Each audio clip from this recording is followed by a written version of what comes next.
David Lombardi does a great job. Niners insider for The Athletic. He's been down at OTAs. We love him here on the Morning Roast. As football season gets cranked up, we got OTAs. David, good morning, my man. How you doing? David? Good morning, guys. How are you? We're good, man. We're just, trying to transition from the Golden State Warriors and what's going on with them, although Steve Kerr may get paid after next season. I know you're tapped in with that. Real quick, because you do love your basketball. I know you went up to Golden One during the playoff run. What's your thoughts on the Bob Myers and Joe Lake oppressor and all that happened? Because you have a very good perspective on all sports. I thought it was tense. Really? And it's just a pity because they've built something so great, and I still feel that if you have Steph Curry on your team, and I firmly believe that Steph Curry is playing the best basketball of his career. I still remember the very start of all this. He gets swallowed up by pressure. He wasn't quite strong enough to be a fully complete player. He's always been the greatest shooter, but as he's gotten that grown man strength, he's just such a pivot point and presence to build a team around. So, as long as you have this version of Steph Curry on your team, maybe you have him for 2 more years, 3 more years. I don't know how long his time is going to last, but as long as you have him there, I think that you've got a shot. And, for whatever reason, Bob Myers wanted to step down there. So I think that run, that union didn't last long enough. God, David, you should be our basketball insider. I'm loving this Don't unique tell David angle. That. Don't tell David that. No, I'm loving so he's going to this. start asking for somebody here. Don't tell him that. What are you talking about? Let's the basketball stuff is crazy. I try to understand the cap stuff because so nuanced. I pride myself on my knowledge of the NFL cap. I read an NBA cap article and my brain just I have to turn off the phone at that point. So, I'm obviously Bob Myers had to be on top of all that. I'm sure he's got guys that are good at that too. But it's gonna be like walking a tightrope for the Warriors to rebuild this team, and the window is obviously closing. But I do think it's still open because you still have one of the best players in the world. It's fascinating. They do have one of the best players in the world, and he gets tons of viral moments and people going crazy. I think the number one most clicked on thing, regardless, or commented thing on social media in passing, it isn't Steph Curry. It's the 49er quarterback. Like, whoever it is. David, you've been doing this for quite some time when it comes to the 49ers. It really is. It's crazy, isn't it? How much people really care. Like, every throw must be charted. Every uniform change must be charted. If a guy changes his face mask, like, you check the algorithms. Is there anything even close to 49er quarterback? Yeah, I think we talked about this a little bit last time, and I was trying to think of something else, and we couldn't think of anything. And there's so many interesting things about this team. They've got so many stars. They've built up such a nice roster. Yet everybody wants to talk about the quarterback position all the time. I mean, they signed Javon Hargrave this offseason, which was a huge, big fish signing. And I know he hasn't been at OTAs along with Nick Bosa, so maybe that's why he's not getting as much press. But it constantly reverts to that quarterback situation. And it's not just the quarterback situation. It's that, at least most of the louder fans don't view it the same way that the 49ers do. The 49ers are, truly looking at this holistically. They're going to let it play out organically. They want to arm themselves with as many options as possible because if you don't have a top 5 guy, that's the best you can do. You just, get yourself multiple darts to throw at the wall and hope that one lands, or at least one lands close to the bullseye. The problem is the general public is picking a guy and cheering him on. Right. And it creates this just like a food fight, food fight on social media. Everybody you talk to is like, oh, I like Brock Purdy. Oh, I like Jimmy Garoppolo. Why they let him go? Oh, I love Trey Lance, right? And now Sam Darnold's come in. I feel that he doesn't have nearly as many vocal supporters, but he's been with the team for the shortest period of time outside of Brandon Allen. So how's he look? He'll develop a little bit of a following if he starts a couple games. How does he look, Darnold? He's a really talented thrower. That's all that I can glean from watching them in shorts right now without pads on. Right. People are trying to make these sweeping judgments of every single throw, the problem that you just illustrated. But let's be honest, we're not going to be able to truly see anything until training camp. Right. And we know that Sam Darnold has an electric arm. Probably the most impressive physical play of his career came against the 49ers in 2020. That was the game where Bosa. The Jets. Oh, yeah. Everybody got hurt. Solomon Thomas, Raheem Mostert, Jimmy Garoppolo. They did all the tight fell end get off. hurt in that one too? Jordan Reed? Oh, yeah, Jordan Reed. Yeah, the turf, the MetLife turf was awful that day. No, it's Met Death Stadium. But in garbage time, Darnold's in there, and he rolls out to his left, and he flips his hips as he's moving away from his natural throwing side, flips his hips, and just somehow fires a laser with a really, really quick release time to Braxton Berrios, who scores a touchdown. And in my opinion, that one play, just seeing him physically do that had a big effect on Kyle Shanahan, because we know that he was interested in trading for Sam Darnold in 2021. They ultimately decided to make the trade up to number 3 to pick Trey Lance. But Kyle has talked about the physical potential that he sees in Sam Darnold. And I think that might even go back to 2018 when Darnold was coming out of the draft. You know who else really, really liked Sam Darnold is Frank Gore. Frank Gore was on that Jets team in 2020. And I talked to Frank Gore a little bit about this. He was at the 49ers facility a few weeks ago, and he brought Sam Darnold up on his own and kept on saying that's his guy. And the year with Sam really, really impressed Frank Gore. And, that's one of those things where guys who have actually been around him see the potential. He obviously hasn't delivered a full season of efficient football yet, but the 49ers' hope is that, he finished strong last year. He had a good run there at the end of the season, and they hope that if you plug him into the system, and the Carolina system was very similar to the 49ers, setting up yards after the catch and timing and all that. If you plug him into the system with Kyle Shanahan, he can play his best football. That's the bet the 49ers are making, and they've hedged that bet by also having Trey Lance on the team and by having Brock Purdy on the team. David Lombardi from the Athletic Niners Insider here on the Morning Roast on 95.7 The Game. Does a great job covering the 49ers. He's been down at OTAs, especially during the second week as Sam Darnold, Trey Lance's alternated first-team reps. You brought up Javon Hargrave. You're going to love him. We had him on the Morning Roast a couple months ago. He has a really good personality, man. He's going to be a lot of fun on this football team. But Sam Darnold, there is something to say that he didn't have the weapons around him. Now, you could say the same thing about Trey Lance through 4 games. You talk about it, David, these sweeping proclamations through 4 games. What is your assessment of Trey Lance so far in OTAs and so far in his career? And I'm with you there. When it comes to shorts and jerseys and OTAs, we're not going to find anything out until training camp and the preseason football games. But so far, what did you see from Trey? And what's your overall perspective on Trey Lance?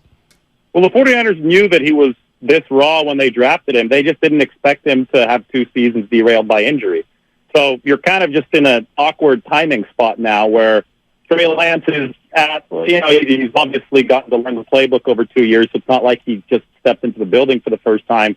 But he's obviously, because they never questioned his intelligence, they never questioned his athleticism. What they knew that had to be worked on were the mechanics. And really, you can only work on mechanics in live situations or, some practice situations, obviously, but you have to carry it over into the game. And the injuries have really delayed that mechanical development that what was really needed for Trey Lance. So he's further along into his rookie contract than the 49ers anticipated he'd be at this level of mechanical development. And that's why the offseason of work with Jeff Christensen, who actually happened to be Jimmy Garoppolo's quarterback coach too, and I say that because we know Garoppolo has super fast release, and that's something that Lance has really needed to work on. That's why that work has been so significant. And that's why we're in this holding pattern now, because I have seen the mechanical improvements, but now I need to know if they're going to carry over into actual game action, right? And we're not going to find that out in May or in June or even probably in July. We're probably not going to find that out until maybe the preseason moving into the regular season. The 49ers will get hints and they'll get clues, and Lance will be able to position himself in this battle. But at the end of the day, he's got to do it when the bright lights come on of the regular season. And the clock is ticking for sure. So he's got a ton of potential. He's really smart, but he's raw mechanically. And this is the year with that deadline pressure looming that he's got to bridge all of his positive qualities with that mechanical gap. He's got to establish himself mechanically because he had so few reps in college. How does the locker room feel about the quarterback situation, David? I think they like all 3 of the guys personally. I think that they see that all 3 of the guys are really talented. The only one that's proven it over a longer stretch at this level, playing really efficient football, is Brock Purdy. So I think that in a football locker room, it's a meritocracy. Guys are naturally going to gravitate toward the player who's done it, which is, why that's why the rhetoric is what it is. The leadership of the 49ers says the same thing. That's why Brock Purdy's the leader in the clubhouse. But nobody's saying that he's the unquestioned starter. I think in football there's an expectation that unless you're one of the top guys in the league at this position, that you're going to have a competition. Like in football, you compete. So I think that the locker room views it as every other position. They don't deify the quarterback position the way that outsiders are. Outsiders only want to talk about QB, only want to talk about QB. Well, the 49ers are saying, hey, we got a competition at running back too. We've got competitions on O-line, D-line, receiver, basically the whole roster. Nickel. I think they view the quarterback position at the same level as the rest of the roster, unlike fans, unlike the media, which is obviously focusing way more on QB. Well, because you just alluded to all of that, does Brock feel any kind of pressure to return? Not that he's being reckless. I'm not going there, but like, does that change his timetable? Because his spot isn't necessarily written in stone, does that maybe give him extra motivation or more incentive or whatever to try to get back? Well, yeah, I would. It's a complicated answer. Yeah. Yes, but rushing back would only hurt his chances of getting to what he wants. That is the fixture, right? So he's incentivized to come back at the correct speed. Yeah. And that is as fast as possible within the constraints of not pushing it too hard. And at that point, you just have to trust the baseball specialists who are working with Brock Purdy because, he's rehabbing with a baseball guy, Keith Coker, because it is an injury that's way more frequently seen in baseball. And as of right now, he might be a few days ahead of schedule. He just started throwing again this week. John Lynch said he was incredibly encouraged by that throwing session. And everything is going along the plan that we talked about 3 months ago when he first had the surgery. They said he's going to try to throw in 3 months, and he has. And then when he throws, we're going to have a firmer idea of when he'll come back. And they seem to have a firmer idea now. They're saying that training camp is possible. And that's obviously a big window between training camp and week one is what they're saying. But 3 months ago, they were talking about week 4 being the last possible, date in the window. They're not talking about week 4 anymore. So it seems to be going well in his recovery. Last year, Jordan Mason comes out of nowhere. Burford relatively came out of nowhere. Deshaun Gibson, didn't see him becoming an impact player on this team. It's so early, but are there any randoms that on either side of the ball that look good to you? Well, their top draft pick from this year, Jair Brown, has 4 interceptions already in OTAs, and he was the only player in college football that came out into this draft that had 10 interceptions over the past 2 years. So immediately you see a guy who obviously has a nose for the football. You have to have instincts to be able to rack up 10 interceptions at a power school in 2 seasons. And the fact that he's got 4, and Brandon Aiyuk said that he dropped 1, so he could have had 5. He's in a position to get 5 picks. That to me is okay. And yesterday in 7-on-7s, he got a couple first-team reps. I don't think that he's going to be starting at safety to begin the season. I think Deshaun Gibson was really damn good last year. Obviously, Talanoa Hufanga earned All-Pro status last year. But the 49ers' long-term vision is to have a couple ball hawks at safety. They led the league in interceptions last season. This was just, 4 years after they had an NFL record low 2 picks in 2018. So they've obviously put focus on that. I think the future is Hufanga and Jair Brown at safety, and the present is going to be letting Deshaun Gibson, who's 33 years old, really shepherd Jair Brown into the mix. So you're going to see some 3 safety sets, and Jair Brown is kicking down the door so far. If he already has 4 picks, maybe 5, if he keeps on doing this in training camp, the 49ers are going to have to find a way to put him into some of those defensive formations. So for me, that's the guy that's really stood out so far. How shocked were you to see Deebo Samuel at OTAs yesterday? I heard he looked good. Yeah, he was off on the side. He was moving around. I mean, he's just so thick. He's got that. Right. He walks by you, and you're like, okay, I understand why defensive backs can't tackle. Right. Because he's moving faster than 4.5, right. or even if he's running 4.6 or 4.7, it doesn't matter because he's just this a brick of muscle, and it's really this amazing comparative advantage that the 49ers have when they get him the ball in just a little bit of space, because he's a wrecking ball out there. So, I wasn't surprised to see him. He got his contract last year.